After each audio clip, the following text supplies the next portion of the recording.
Hôm đó là một ngày đặc biệt. Dan sắp sửa kết hôn. Ảnh cảm thấy rất là hồi hộp. Ảnh phải tới địa điểm tổ chức đám cưới. Nhưng mà ảnh không có biết đường. Cho nên ảnh đã dùng Google Maps. Gia đình Dan cũng đi theo ảnh. Một lúc sau, Google Maps báo là họ đã tới nơi. Họ dừng lại trước một căn nhà. Họ bước xuống xe và đi vào trong. Dan thấy ở đó có rất là nhiều người. Ai cũng ăn mặc đẹp cho đám cưới. Chắc họ là khách mời của gia đình vợ, ảnh nghĩ.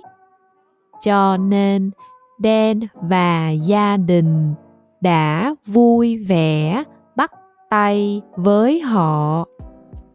Ảnh háo hức chờ được gặp cô dâu. Cuối cùng, một người phụ nữ bước ra. Cổ đang mặc váy cô dâu, nhưng mà cổ không phải là vợ của Dan. Người phụ nữ đã bị sốc khi nhìn thấy ảnh. Dan nhận ra đây không phải là đám cưới của mình. Ảnh đã tới sai địa điểm. Dan cảm thấy rất là xấu hổ. Ảnh xin lỗi cô dâu đó. Nhưng mà cổ không có giận anh ấy. Cổ còn giúp ảnh tìm đúng địa điểm tổ chức đám cưới. Dan và gia đình nhanh chóng đi khỏi đó.